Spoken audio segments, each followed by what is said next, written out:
Hello! Ang serbisyong analytical ay nakikipag-ugnayan sa iyo, Guru Markets. Magsimula tayo sa summary data ng korporasyon. Kaunti pa ay pag-aralan natin ang bawat indicator ng mas detalyado. Kung gusto mo, maaari mong i-pause ang video. Maaari mong tingnan ang bawat parameter ng kumpanyang pinag-aralan ng detalyado. Ihahambing natin ang mga pangunahing tagapagpahiwatig ng Korporasyon Alin Technology, Inc., ticker, ADIN. Ang pagsusuring ito ay batay sa kasalukuyang impormasyon mula Agosto 26, 2025. Ayon sa klasifikasyon Guru Markets Kumpanya Alin Technology, Inc., nabibilang sa subkategory Specialized Medical Equipment, 44 na kumpanya ang kasangkot sa paghahambing. Tingnan ang mga desisyon ng order sa dulo ng video. Ang resulta para sa kumpanyang pinag-uusapan ay ang mga sumusunod, 8 sa 0 puntos. Average na score para sa subkategory, 3.6 puntos. Kung titignan mo ito mula sa isang napakalawak na pananaw, sa loob ng merkado sa pangkalahatan, makikita natin na ang average na resulta para sa buong market sa kabuuan ay 1.8 points. Laban sa score na 8 puntos para sa Alin Technology, Inc. Paghahambing ng dynamics ng share price ng kumpanya Alin Technology, Inc. at mga subkategory na kumpanya. Makikita natin na sa nakalipas na 12 buwan ang shares ng kumpanya Alin Technology, Inc. nagpakita ng dynamics ng minus 38.3%. 25.7% ay laban sa mga pagbabago sa presyo sa subkategory. Market capitalization ng kumpanya Alin Technology, Inc. nagkakahalaga ng 10 oras 51 minuto bilyong dolyar.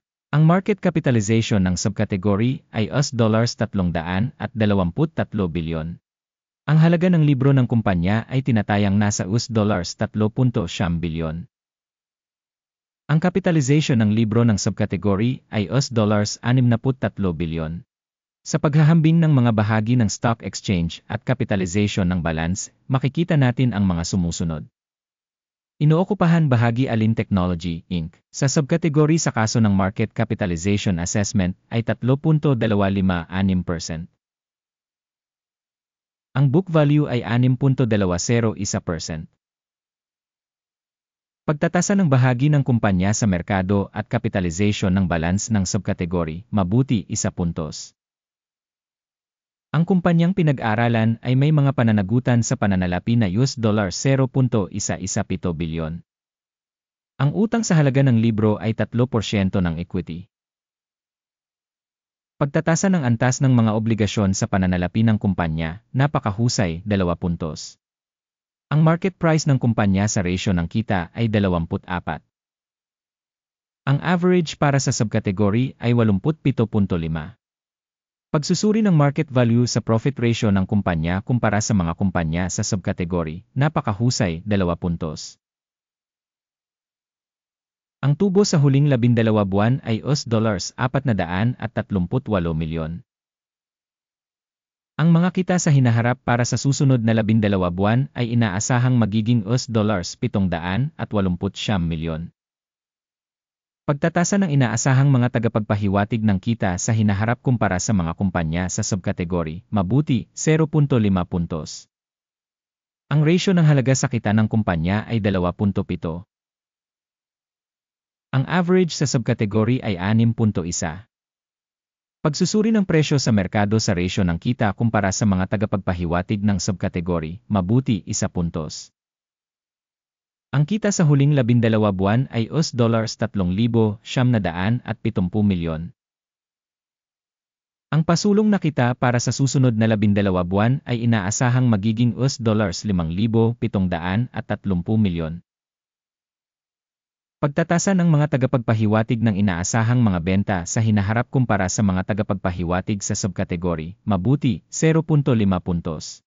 Ang margin ng benta ay 11%, na may average na 7% sa subkategory. Pagtatasa ng margin ng benta sa paghahambing sa mga tagapagpahiwatig ng mga kumpanya sa subkategory, mabuti, 0.5 puntos. Ang bahagi ng kumpanya sa bilang ng mga empleyado sa subkategory ay 13.612%. Ito ay 318% higit sa bahagi ng market capitalization. Ang halaga ng market capital bawat empleyado ng kumpanya ay $502,000. Habang para sa subkategory ito ay $2,077,000. Pagsusuri ng dami ng kapital ng kumpanya bawat empleyado kumpara sa mga tagapagpahiwatig ng mga kumpanya sa subkategory, mabuti, 0.5 puntos. Ang dami ng tubo sa bawat empleyado ng kumpanya ay $20,000. Average ng subkategory, $24,000. Pagsusuri ng kita sa bawat individual na empleyado ng kumpanya kumpara sa mga tagapagpahiwatig ng mga kumpanya sa subkategory, passable, 0 puntos. Ang bahagi ng kita ng kumpanya sa bawat empleyado ay $189,000. Subkategory, $344,000. Pagsusuri ng kita sa bawat individual na empleyado kumpara sa mga tagapagpahiwatig ng mga kumpanya sa subkategory, passable, 0 puntos. Ang dami ng maikling transaksyon ay 4.1% na may average para sa subkategory na 2.9%. Tagapagpahiwatig Ref 14 na nagpapakita ng antas na 41% para sa kumpanya Alin Technology, Inc. Samantalang para sa subkategory ang antas na ito ay 56%. Ang mga bahagi ng kumpanya ay kasalukuyang nagkakahalaga ng humigit kumulang $145. Ang target na presyo ng pinagkasunduan para sa mga pagbabahagi ng kumpanya ay humigit kumulang $182. Tignan natin ang talahanayan ng order. Ito ay magagamit mo, ang link dito ay nasa nakapin na komento. Ang talahanayan ng order ay naglalaman ng ganap na lahat ng mga desisyong ginawa ngayong season ng impormasyon sa pagsusuri ng stock at sistema ng Sangguniang Guru Markets. Libre at bukas ang akses sa talahanayan ng order, link sa nakapin na komento. Bilang resulta ng pagtatasa ng kumpanya Alin Technology, Inc. Sistema ng Impormasyon at Sangguniang Guru Markets, ang sumusunod na desisyon ay ginawa.